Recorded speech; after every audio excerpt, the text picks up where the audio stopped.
کی گردش سے اور اس کی منازل سے حضرت انسان کو کچھ سمجھایا جا رہا ہے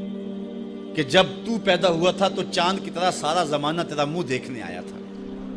تو بھی اس وقت لوگوں کی توجہ کا مرکز بن گیا تھا اور پھر منازل طے کرتا رہا، اور جوانی کی دہلیز پہ جب تم نے قدم رکھا اور تو بدر تمام ہوا، جب شباب کی بجلیاں تیری آنکھوں سے ٹپکنے لگی تو پھر تیری نظر کا خمار بھی کئیوں کے دل لوٹتا تھا، کئیوں کی نیندیں اچاٹ کر دیتا تھا۔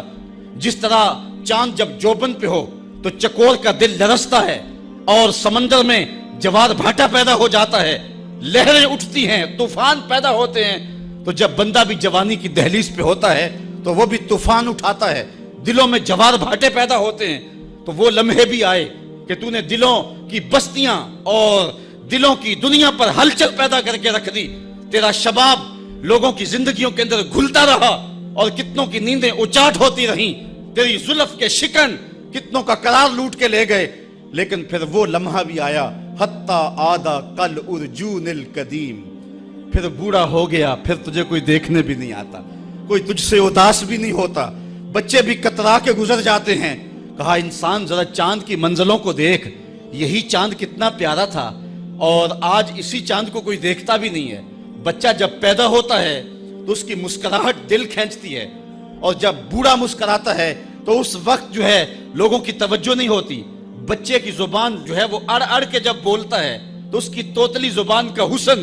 دلوں میں نکھار پیدا کرتا ہے، ماں بھی بلہاری جاتی ہے، باپ بھی صدقے جاتا ہے، بہنیں بھی جو ہے وہ قربان جاتی ہیں۔ تو بچے کا ٹوٹا لہجہ اور توتلی زبان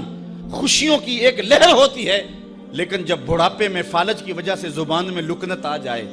اب توتلا پن پیدا ہو جائے، اب زبان اٹکنے لگے تو بچے بھی مذاق اڑاتے ہیں۔ ایک لمحہ وہ تھا کہ زبان توتلی تھی تو حسن تھا،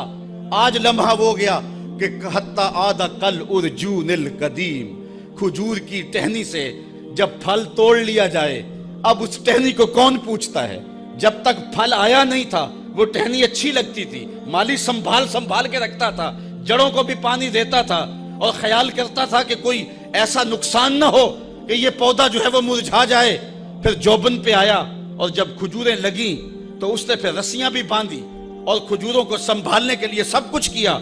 پھر جس دن اس نے اس ڈال سے پھل کاٹ لیا، اب وہ کھجور اجڑ گئی، اب اس کی وہ ٹہنی بے توقیر ہو گئی۔ انسان کی زندگی کا جب شباب لٹ جاتا ہے اور بڑھاپے میں جب وہ کسی قابل نہیں رہ جاتا تو پھر اس کی بھی یہ مثال ہے حتی آدھا کل ارجون القدیم، جیسے کھجور کی پرانی ڈال ہو